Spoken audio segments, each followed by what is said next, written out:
Hola, ¿qué tal, hermanos y hermanas? Es un gusto estar con todos ustedes nuevamente en esta transmisión. Vamos a terminar ya el día de hoy con los temas de los dogmas que hay en la iglesia. Especialmente nos dedicamos un poquito al estudio de los dogmas marianos. Compartimos los dogmas, un dogma trinitario acerca de la Santísima Trinidad. Y bueno, ahora vamos a terminar por hacer un pequeño resumen de todos los demás dogmas que hay en la iglesia, y con ello concluimos este mes que hemos dedicado directamente a los dogmas. Y también pues irles previniendo para que el próximo mes, que ya estamos por iniciar, mes de octubre, nos puedan seguir acompañando en este canal de YouTube LM Cuernavaca, porque estaremos con otro tema más, para que ya en su momento les estaremos dando la información, pero por ahorita ya concluimos esta parte muy importante que es acerca de los dogmas. Vamos pues a encomendarnos al Señor invocando su nombre, pidiendo también la intercesión de nuestra Madre Santísima. Invocamos al Señor en nombre del Padre, del Hijo y del Espíritu Santo. Amén. El ángel del Señor anunció a María y concibió por obra del Espíritu Santo. Dios te salve María, llena eres de gracia, el Señor es contigo. Bendita eres entre todas las mujeres y bendito es el fruto de tu vientre Jesús. Santa María, Madre de Dios, ruega por nosotros pecadores, ahora y en la hora de nuestra muerte. Amén. He aquí la esclava del Señor, hágase en mí según tu palabra. Dios te salve María, llena eres de gracia, el Señor es contigo. Bendita eres entre todas las mujeres y bendito es el fruto de tu vientre Jesús. Santa María, Madre de Dios, ruega por nosotros pecadores, ahora y en la hora de nuestra muerte. Amén. He aquí la esclava del Señor, hágase en mí según tu palabra. Dios te salve María, llena eres de gracia, el Señor es contigo. Bendita eres entre todas las mujeres y bendito es el fruto de tu vientre Jesús. Santa María, Madre de Dios, ruega por nosotros pecadores, ahora y en la hora de nuestra muerte. Amén. Y el Verbo se hizo carne y habitó entre nosotros. Dios te salve María, llena eres de gracia, el Señor es contigo, bendita eres entre todas las mujeres, y bendito es el fruto de tu vientre Jesús. Santa María, Madre de Dios, ruega por nosotros pecadores, ahora y en la hora de nuestra muerte. Amén.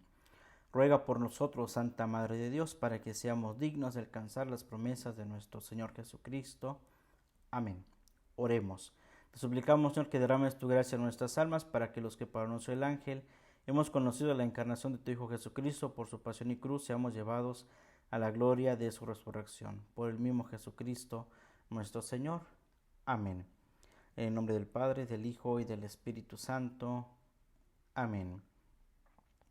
Muy bien, hermanos, pues entonces vamos a los dogmas sobre el Papa y la Iglesia. Muy interesantes porque en este ámbito eclesial abundan también una serie de temas a veces muy controversiales, y en estos tiempos en donde hay tanta comunicación, tantos medios, hay quienes especifican bien qué temas se está estudiando. Por ejemplo, si estamos hablando del Papa y la Iglesia, a veces hay muchas transmisiones que dicen tantas incoherencias sobre el Papa o sobre la Iglesia sin tener el fundamento. Por lo menos hay que tener un fundamento, algo que nos ayude a poder criticar o dar una opinión acerca de la Iglesia. A veces nos vamos por lo más fácil. Ay, es que en la Iglesia pasa esto, es que la Iglesia hace esto, y no nos vamos al fundamento más importante, que es cómo nace la Iglesia, ¿verdad? Cuáles son sus pilares, cuáles son sus instrucciones, cuál es su ordenamiento. Y a veces nos vamos por lo más fácil y criticamos a la Iglesia, criticamos al Papa, criticamos a los sacerdotes, criticamos los sacramentos, y criticamos mucho a la Iglesia en todos los aspectos. No hay nadie que se salve. Pero bien, hay que identificar un poquito precisamente qué es esa situación, cómo se vive dentro de la Iglesia, y para eso hay que estudiar todo lo que es la eclesiología, que es una de las materias más importantes que tiene la Iglesia. Bien, no vamos a ahondar más en eso, sino en el tema de los dogmas sobre el Papa y la Iglesia. Fíjense, la Iglesia fue fundada por el Dios y hombre Jesucristo, ¿verdad? Y muchos dicen, no, es que la Iglesia es fundada por los seres humanos, está llevada por ellos, y en fin, no, hermanos, hay que ir a la fuente. Sí, sabemos que el ser humano comete errores y muchos catastróficos, terribles, pero para eso existe también la misericordia, la justicia que se debe de hacer, etcétera. O sea, de todo siempre hay algo y la justicia es sobre todo uno de los aspectos importantes. Pero cuando se habla de la iglesia fue fundada por el Dios y hombre Jesucristo, no por ningún otro hombre. Ahora, si uno quiere decir, no es que la iglesia fue fundada por hombres, sí, porque Cristo es verdaderamente hombre, pero también es verdadero Dios, porque su divinidad está unida a la naturaleza humana.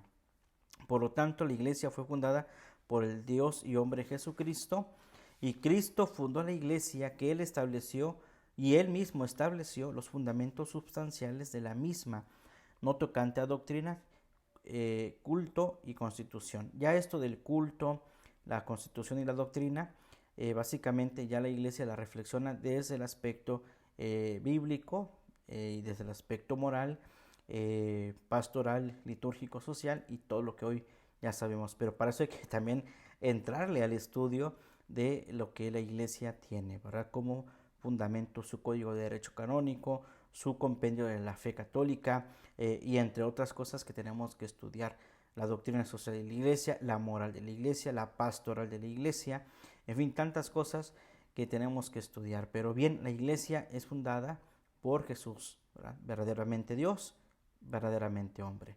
Siguiente, Cristo nombró al apóstol San Pedro como primero de entre los apóstoles, a la cabeza de esa iglesia, ¿verdad? Y le dice a Pedro: tú eres Pedro, sobre esta iglesia edificaré mi iglesia. Y como cabeza visible de toda la iglesia, le confiere inmediatamente el primado de la jurisdicción de la iglesia. Un dato también muy interesante aquí en estos dogmas del Papa y de la iglesia eh, es la institucionalización. Fíjense, hay que estudiar la historia de la iglesia, cómo evolucionó y cómo se ha ido conformando hasta lo que hoy es, y que se sigue estructurando, se sigue en lugares donde nunca ha habido iglesia católica. La misión de la iglesia sigue fundando iglesias, ¿no? Pero también en otros lugares donde había iglesias se han ido desapareciendo. Eso es prácticamente un ir y venir dentro de la iglesia. Pero muchas veces pensamos, ¿verdad?, que la iglesia es un, eh, un eslabón perdido, ¿no? Pero la iglesia tiene también sus normas, su jurisprudencia, sus leyes, sus estatutos, ¿verdad? De tal manera que la iglesia es una institución. Y así ha evolucionado, desde ser una iglesia primitiva, donde se reunían en casa y demás, pasa ahora a una institucionalización que le da y le confiere una jurisdicción. De tal manera que así lo visible que tenemos de una jurisdicción de la iglesia es el Estado Vaticano. Y ya el mismo hecho de decir Estado ya nos está hablando de algo política o jurídicamente estable, ¿no? Entonces es interesante también ver todo el desarrollo de la iglesia, ¿verdad? El pontífice romano es el sucesor del bienaventurado Pedro y tiene el primado sobre todo el rebaño, ¿verdad? De ahí que el cónclave y de ahí que la elección del nuevo pontífice cada vez que hay sede vacante. La única sede vacante que durante mucho tiempo se haya dado por la sucesión después de la muerte de un papa fue hasta Benedicto XVI, que a la muerte de Juan Pablo II, Benedicto XVI es elegido como sumo pontífice. Pero aquí da un giro la historia, porque el Papa Benedicto XVI es uno de los primeros, o el primero en sí, de nuestros tiempos, el que renuncia al papado y lo deja a otro, ¿verdad?, que vendrá a cumplir la misión de Cristo. Y posteriormente, pues el Papa Benedicto no pierde eh, su nombre, su estatus. Ya no ejerce pastoralmente la iglesia, pero sigue teniendo el título de Papa, y hasta hace unos años que falleció Benedicto XVI, ¿verdad? Pero es una cosa también histórica el que un papa renuncie y que después sea elegido en cónclave nuevamente el sucesor de Benedicto XVI. Bien, ahora el Papa Francisco, y que a su vez el Papa tiene todo el derecho, toda la libertad de seguir pastoreando la iglesia como también de renunciar a ella, ¿verdad? O en caso extremo, muy extremo, es que lo maten, ¿no? Que es algo muy extremo. Apenas el Papa fue a unos pueblos, países donde se le decía al Papa que eran de los lugares más violentos, más difíciles que hay entre todos los países. Y pues el Papa pasó bien, salió bien, entró bien y regresó bien. O sea, no hay a veces tantos temas así que meten de miedo, pero al final el Papa salió avante, ¿verdad? Por ahí entre esas veces que se fue apenas a esos lugares, por ahí salió una Face News diciendo que el Papa Francisco había sido reo de atentado de muerte, ¿no? Que lo habían matado en un atentado. Y no es cierto, ¿verdad? El Papa fue, vino y regresó a su cátedra. Pero entonces, siempre es importante, ¿verdad?, tener en cuenta todos estos aspectos para no solamente hablar por hablar de la Iglesia o del Papa, ¿no? El que sigue dice, el Papa posee el pleno y supremo poder de jurisdicción sobre toda la Iglesia, no solamente cosas de fe y costumbres, sino también en la disciplina y gobierno de la Iglesia. Entonces, el Papa tiene ese pleno y supremo poder jurisdiccional dado por el mismo Jesús a San Pedro y San Pedro a todos sus sucesores. Y conforme a esta declaración, el poder del Papa es de jurisdicción, es universal, es supremo, es pleno, es ordinario, episcopal e inmediato, ¿verdad? De tal manera que en el momento en que un Papa muere, se sella todo y se cancela todo, ¿verdad? Y cuando se elige el nuevo Papa, reabre o deja cerrado o elimina, ¿verdad? Ya el Papa tiene en ese momento que es elegido como sumo pontífice estas características de jurisdicción, de universalidad, de supremo, de pleno, de ordinario, de episcopal e inmediato, ¿verdad? Bien, el siguiente, el Papa es infalible siempre que se pronuncia ex cátedra. ¿Qué significa? Significa que para comprender este dogma conviene tener presente lo siguiente, y aquí es donde entra muchas veces la controversia. Sujeto de la infalibilidad papal es todo papa legítimo en su calidad de sucesor de Pedro y en otras personas u organismos, congregaciones pontificales, por ejemplo, a quienes el Papa confiere parte de su autoridad magisterial. Esto es muy interesante porque la infalibilidad del Papa precisamente es todo lo que diga es directamente del Papa elegido. No es de un antipapa ni de alguien que se hace llamar papa, pero es legítimamente eh, votado dentro de la elección papal, en el cónclave, ¿verdad? En cual se encomiendan al Espíritu Santo, piden su presencia y obviamente en torno a todos los que están reunidos, eligen al sumo pontífice. Y al elegirlo toma toda autoridad, por eso se le llama así sujeto de infalibilidad papal, es todo papa legítimo. Y cuando habla, ¿verdad?, dentro del ministerio o lo que le llaman la autoridad magisterial, lo pronuncia ex cátedra, ¿verdad? Desde la cátedra lo dice. Vamos a ver precisamente esta palabra.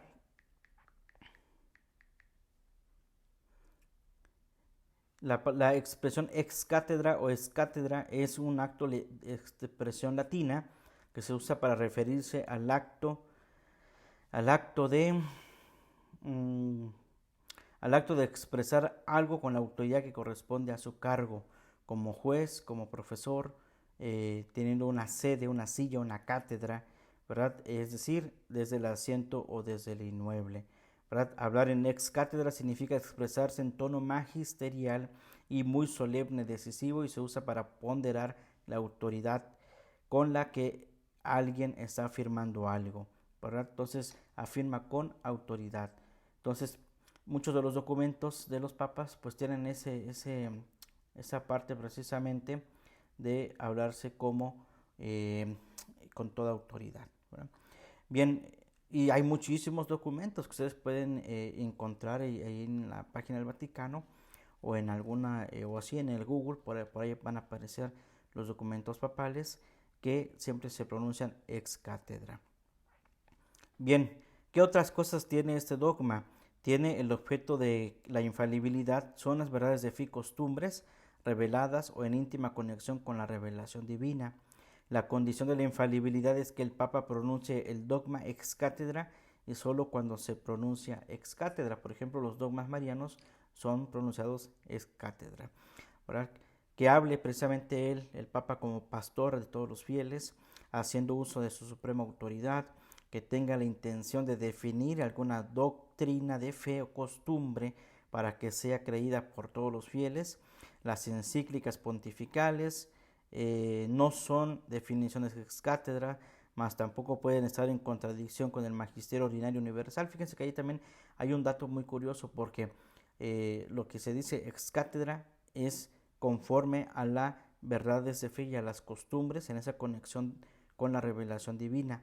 Pero si el Papa habla también en alguna encíclica, en algún documento, ¿verdad?, no puede contradecirse, tiene que ser tal cual pues la convicción de sus ideales, aunque esté platicando con un amigo, con una amiga, con una persona de calle, debe de ser la misma persona. Esa es la infalibilidad, aunque solamente se da en ex cátedra, también puede llegar inclusive a los estatus más bajos, ¿verdad?, donde el pastoreo de la gente más común puede llegar ahí y hablar precisamente de lo mismo, pero ya con términos más comunes, más que la gente puede entender, pero sigue manifestándose la verdad de la Iglesia, la verdad que promueve el Papa. Entonces es muy interesante también esto, porque de ahí vienen muchos problemas que ha habido a lo largo de la Iglesia. Bien, la siguiente es: la Iglesia es infalible cuando hace una definición en materia de fe y costumbres. Están sujetos a la infalibilidad el Papa cuando habla ex cátedra, el episcopado pleno con el Papa, que es la cabeza del episcopado, es infalible, se reúne en concilio ecuménico y cuando disperso por el rebaño de la tierra, enseña y promueve una verdad de fe y de costumbres que siempre fue enseñada por la Iglesia. Bueno, entonces el Papa, no solamente por ser Papa, tiene esa infalibilidad, sino también siendo obispo de Roma, ¿verdad?, episcopado pleno, ¿verdad?, también como cabeza del episcopado y también como al frente de un concilio ecuménico, y cuando el rebaño está disperso por todo el mundo, todo lo que enseña. Por ejemplo, este año que viene es el 2025, va a ser un año del jubileo, y el Papa pues nos va a dar seguramente algunas normas, directrices, algunas dinámicas en torno al año jubilar, y seguramente por ahí vamos a estar participando en alguna de ellas, ya sea en la parroquia, en la diócesis, en donde estemos, ¿verdad? De alguna manera, eso que el Papa dice en un lugar específico, que es en el Vaticano, se extiende en toda la Iglesia. Bien, hasta aquí son los dogmas que están vinculados al Papa y a la Iglesia. Siguen los dogmas sobre los sacramentos. El primero es el bautismo, por obvias razones, ¿verdad? El acceso a la vida eterna es el bautismo. El bautismo es el verdadero y primer sacramento instituido por Jesucristo. Me ha sido dado todo poder en el cielo y en la tierra, dice Jesús en el Evangelio de Mateo 28:19. Vayan y hagan discípulos a todas las personas, bautizándolas en el nombre del Padre y del Hijo y del Espíritu Santo. Después, la confirmación es verdadero y propio sacramento, dice también la Iglesia, ¿no? Este sacramento se concede a los bautizados la fortaleza del Espíritu Santo para que se consoliden interiormente en su vida sobrenatural y confiesen exteriormente con valentía su fe en Jesucristo. Con valentía su fe en Jesucristo. Entonces, el bautismo es verdadero sacramento instituido por Jesús para que todos se bauticen en nombre del Padre, del Hijo y del Espíritu Santo. Y la confirmación nos ayuda, ¿verdad?, a consolidar la fe de Jesucristo a través de la confirmación. Después la Iglesia recibió de Cristo el poder de perdonar los pecados cometidos después del bautismo. Estamos hablando de la confesión. Precisamente fue comunicado a los apóstoles y a sus legítimos sucesores el poder de perdonar y retener los pecados para reconciliar a los fieles caídos después del bautismo, ¿verdad? A quienes les perdonen los pecados les quedarán perdonados, y a los que no se los perdonen les quedarán sin perdonar. Bien, después hablamos pues de la confesión sacramental de los pecados. Está prescrita por derecho divino y es necesaria para la salvación, ¿verdad? Por eso a mí me causa a veces mucha tristeza y a veces uno no sabe ni qué hacer cuando te dicen, padre, es que voy a ver a mi enfermo porque eh, ya está agonizando y quiere confesarse. Y cuando vas, pues resulta que la persona está netamente agonizando y no puede hablar. O sea, ¿cómo vas a confesarla, no? Entonces, es triste porque habiendo estado en vida, pudiendo haberse acercado la persona a la confesión o por medio de sus parientes, haberlo llevado antes, ¿verdad? De su agonía a la confesión, o haber invitado al sacerdote a irlo a ungir antes de entrar en la agonía, pues muy probablemente alcanza la confesión de sus pecados. Pero pues a veces ya ni se puede, ¿verdad? Pero aquí lo importante no solamente esto que les digo, que es triste y que se ve a veces hasta duro, ¿no? Que diga eso el Padre, ¿no? Pero aquí también apelamos a la misericordia de Dios, porque al final la iglesia es la que suple, y eso significa que a pesar de no poder la persona confesar sus pecados, ¿verdad? El hecho de recibir el sacramento de la unción de enfermos ya le está ayudando, ¿verdad? Precisamente en ese tránsito de pasar de la vida terrena a la vida celestial, o la vida divina, o la vida del cielo, ¿verdad? Pasar al ámbito de la muerte para después resucitar como Cristo ha resucitado, primicia de todos los muertos. Es interesante, ¿verdad? Pero a veces necesitamos nosotros sí insistir precisamente en que en vida se reciben los sacramentos. En muerte no se puede recibir ningún sacramento. En vida, porque los sacramentos son para la vida, no son para la muerte, ¿verdad? Y es precisamente esto que a veces pues nosotros con duras palabras le decimos a decir a la gente, ¿no? Hay gente que se molesta, hay gente que pues va a criticar, pero ese es el sentido, ¿verdad? Jesús no es un juez a la ligera, Dios no es un juez a la ligera, es un juez justo, ¿verdad? Y el hecho de que diga, no, pues ya está agonizando, vamos a traer al Padre a ver si así se salva, pues solamente Dios sabe. Nosotros cumplimos con el deber y bien, ¿verdad? Ya sería cuestión del Señor, ¿verdad? Pero bueno, es interesante también meterse en ese ámbito de los dogmas de los sacramentos. La Eucaristía es un verdadero sacramento instituido por Cristo. Juan 6:51 dice, aquel que coma mi carne y beba mi sangre tendrá vida eterna, y yo lo resucitaré en el último día. Por eso es que preciado es la Eucaristía, ¿verdad? Qué bonito es recibir la Sagrada Comunión. Siguiente, Cristo está presente en el sacramento del altar, en la Eucaristía, por la transubstanciación de toda la substancia del pan en su cuerpo y toda la substancia del vino en su sangre, ¿verdad? Es decir, en el cáliz que se pone el vino, no va a prevalecer un poquito de vino, o la mitad del vino va a ser de Cristo, ¿verdad? Y la otra mitad va a ser de vino. No, todo el vino que es ahí en el cáliz, todo es Cristo. Igual en el pan o en las formas, en las hostias. Las hostias que se consagran, ahí está todo Cristo, todo, completamente todo, como también está, no están solamente en una hostia grande, sino también hasta en la minúscula partícula, también ahí está Cristo, ¿verdad? Es totalmente la misma sustancia. Bien, la unción de enfermos es verdadero y propio sacramento también instituido por Cristo. ¿Existe algún enfermo? Dice la carta de Santiago, que llame a los presbíteros de la iglesia y oren por él y lo unjan con aceite invocando al Señor, ¿verdad? Entonces la unción de enfermos es verdadero y propio sacramento instituido por Cristo.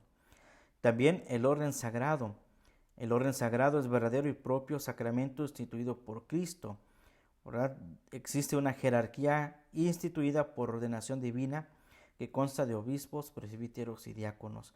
Y eso es lo que fue dejando Pablo y todos los demás apóstoles subsiguientes hasta nuestros tiempos. Fueron dejando en las comunidades diáconos, presbíteros y obispos. Y obviamente todo esto también se va instituyendo, se va organizando, ¿verdad? Porque no es que sea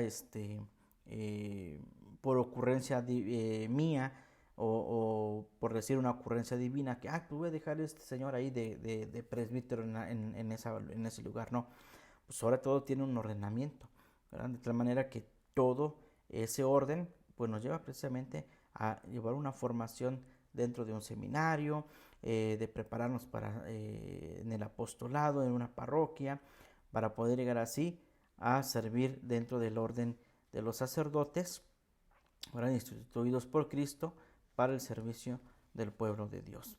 Bien, entonces, ¿qué podríamos decir del dogma? El dogma entonces es que el orden sagrado es verdadero y propio sacramento instituido por Cristo. El siguiente, el matrimonio.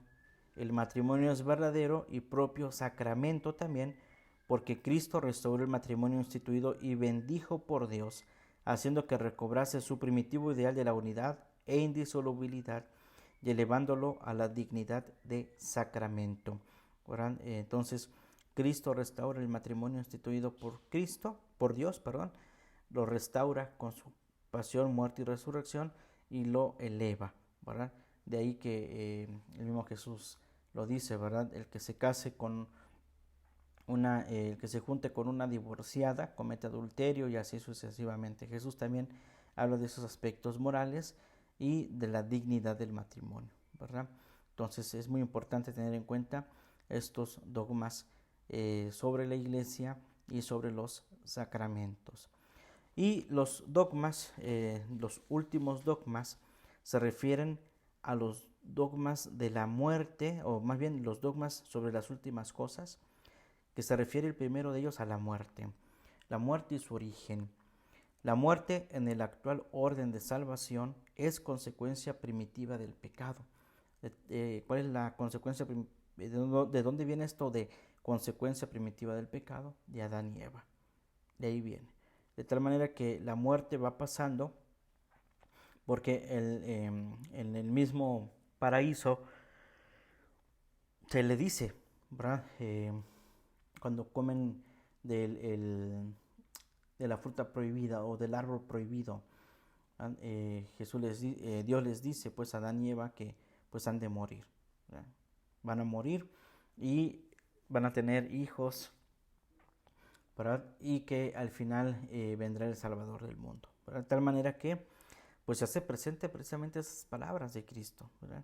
Cristo dentro es Padre, es Cristo muerto y resucitado, también pasará por ahí, por la muerte y la resurrección, ¿verdad? Bien, entonces la muerte y su origen tiene que ver con la muerte en el actual orden de salvación, es consecuencia primitiva del pecado. El cielo es el paraíso, las almas de los justos que en el instante de la muerte se encuentren libres de toda culpa y pena de pecado, entran en el cielo. De tal manera que este es un texto muy maravilloso, más bien este tema es muy maravilloso porque hablar del cielo es lo que debemos de anhelar todos, anhelar los tesoros del cielo.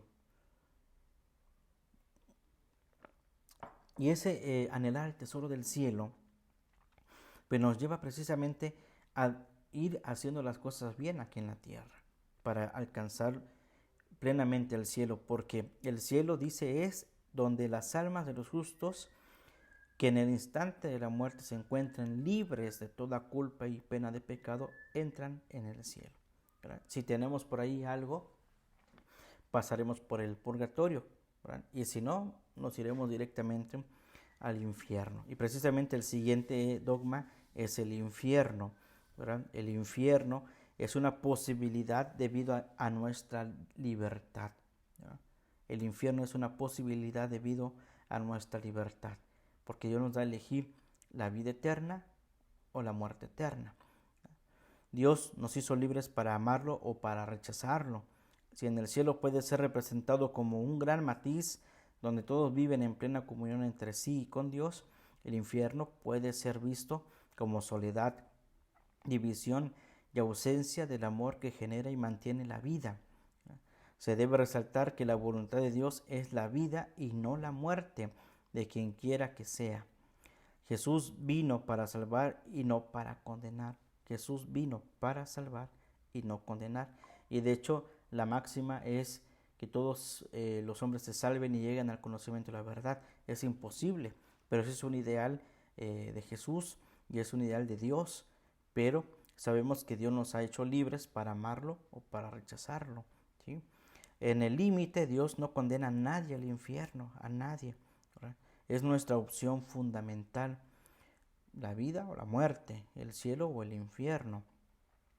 Esta opción fundamental se va formando a lo largo de toda nuestra vida por nuestros pensamientos, nuestros actos u omisiones, la que confirma o no el deseo personal de estar con Dios para siempre.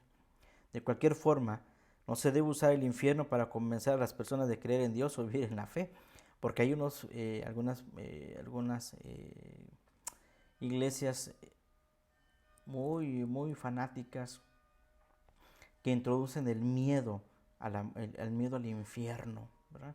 A la muerte. Entonces usan el infierno para introducir en las personas ese terror, ¿verdad? Infunden terror, ¿verdad? Usan el infierno para convencer a las personas de creer en Dios a fuerzas y vivir en la fe, ¿verdad? Cuando uno tiene convicción de fe, aun aunque vengan las grandes calamidades, si está convencido de su fe, va a estar en el cielo. Va a estar en el cielo. Cuando dudamos de la fe, allí es cuando estamos tambaleando. O aseguras tu fe o no. Y si ya uno ha hecho una opción definitiva de decir, yo no voy con el cielo, yo no voy con nadie, yo me voy al mal, ese eres totalmente libre, ¿verdad?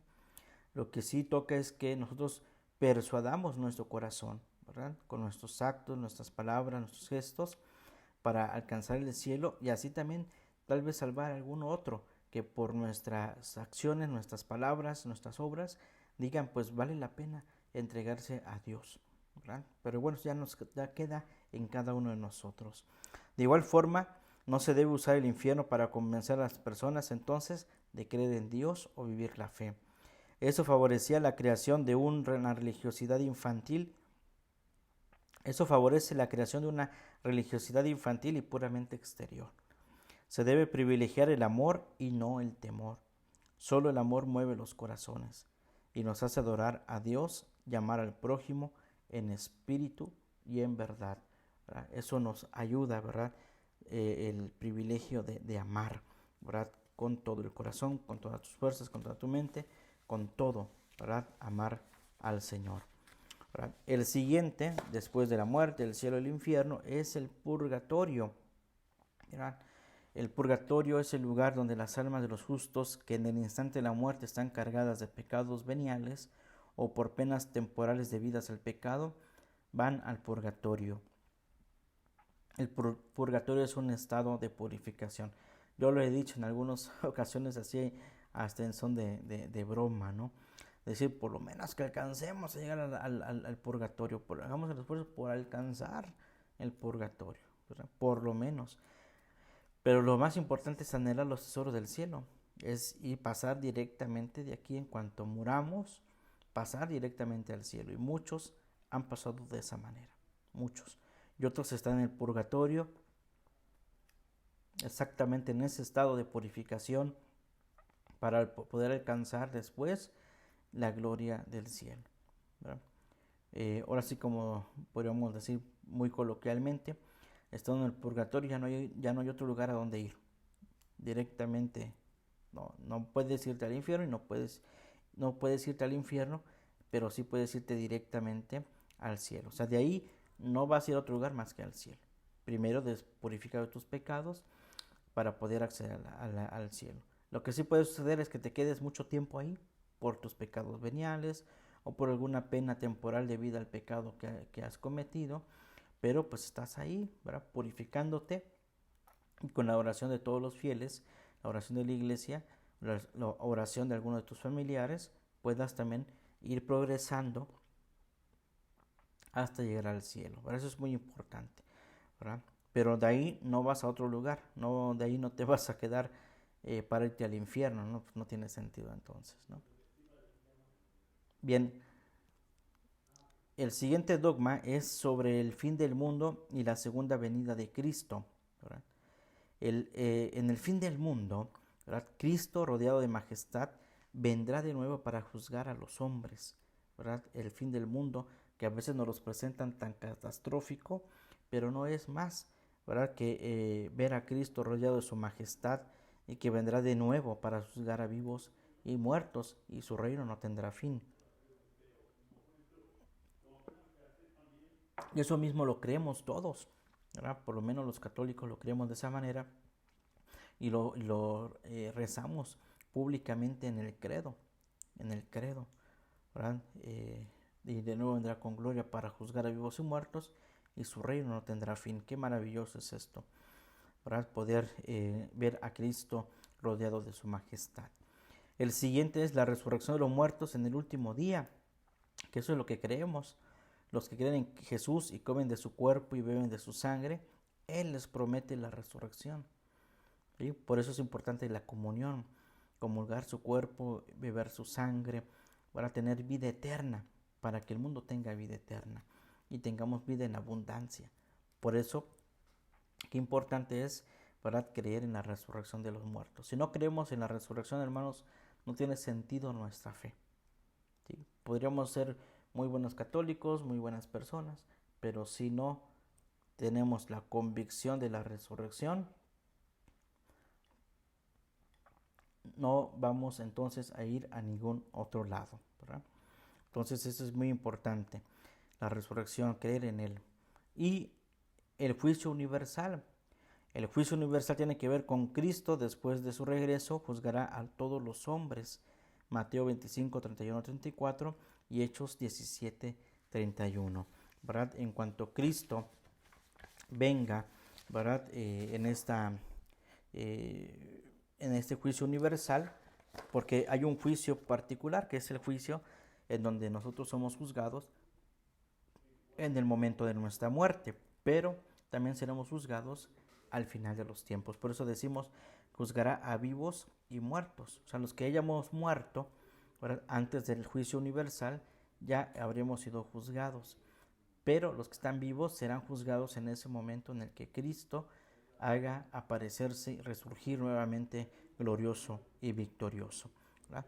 Bien, pues hasta aquí, hermanos, hemos colaborado en esta construcción del dogma y como dijimos al inicio, el concepto del dogma debe ser revisado y entendido de manera más amplia, ¿verdad? No solamente es algo que se nos haya dado así, sino es una búsqueda teológica, una aclaración doctrinal, es un contraste de opiniones diversas y así se van definiendo los dogmas cada vez que hay uno. Y si hay algún dogma que todavía de todos estos no se haya entendido bien, pues sigue habiendo reflexión hasta que haya una completa promulgación de fe, un mandato papal a través de la ex cátedra, desde el magisterio, y que dé razón precisamente de la fe, ¿verdad? Y que nosotros tengamos la oportunidad también de creer, como dijimos, del sensus fidei, el censo de la fe, que a veces mucho de lo que nosotros creemos es porque el pueblo de Dios así lo ha vivido, ¿verdad? Y se han convertido pues en dogmas que hoy conocemos a través de todos los siglos, ¿verdad? Y que seguirán seguramente habiendo más y más y más, ¿verdad? Y la iglesia irá evolucionando, cambiando, tendrá sus ventajas, sus desventajas, irá haciendo de todo, ¿verdad? Será yendo de todo en la iglesia. Bien, pues yo les invito a que no dejen de querer adentrarse en el conocimiento de esto, que ustedes digan, yo quiero seguir conociendo más de ello y adentrarse en esos aspectos, hermanos, no solo quedarse con lo que uno a veces puede compartir, que es muy poco, pero uno puede también ir a descubrir más cosas más profundamente con respecto a ello, ¿verdad? Bien, que esto también nos ayuda a nosotros en nuestra vida espiritual, en crecer en nuestra fe, en mantenernos más firmes, anclados en lo que nosotros creemos. Pues que Dios nos ayude, hermanos. Les agradezco a todos también su tiempo y su disposición. Gracias por acompañarnos. Y si Dios nos los permite, nos vemos en el siguiente mes de octubre en este mismo canal de YouTube LM Cuernavaca para continuar con otro tema que ya les estaremos avisando en nuestras plataformas. Por lo pronto, que Dios les bendiga abundantemente. Vamos a encomendarnos al Señor pidiendo la pronta beatificación del siervo de Dios, Fran Duf. Dios Padre nuestro, tú iluminaste a tu siervo Fran Duf con un conocimiento profundo del misterio de tu iglesia como cuerpo de Cristo y el lugar que ocupa María, la Madre de Jesús, en este misterio. En su inmenso deseo de compartir este conocimiento con los demás y en filial dependencia de María, él formó su legión para que fuera un signo de su amor de madre para con la humanidad y un medio de enrolar a todos sus hijos en la obra evangelizadora de la iglesia. Te damos gracias, Padre, por los dones con que le dotaste y por los beneficios obtenidos para la iglesia por su fe intrépida y radiante. Te suplicamos confiadamente que por su intercesión nos concedas esta gracia, la paz del mundo, el aumento de nuestros presidium. Y te pedimos también que, si es tu voluntad, sea reconocida por la iglesia la santidad de su vida para la gloria de tu nombre, por Jesucristo nuestro Señor. Amén. El Señor esté con ustedes y con tu espíritu. La bendición de Dios Todopoderoso, Padre, Hijo y Espíritu Santo, descienda sobre ustedes y permanezca para siempre. Amén. A Jesús por María, Ave María, secula seculorum. Amén. Que pasen un excelente día, que Dios les bendiga y, si Dios nos permite, nos vemos el próximo miércoles, ya en el mes de octubre, con nuevo tema, nueva programación. Que Dios les bendiga a todos. Saludos y bendiciones.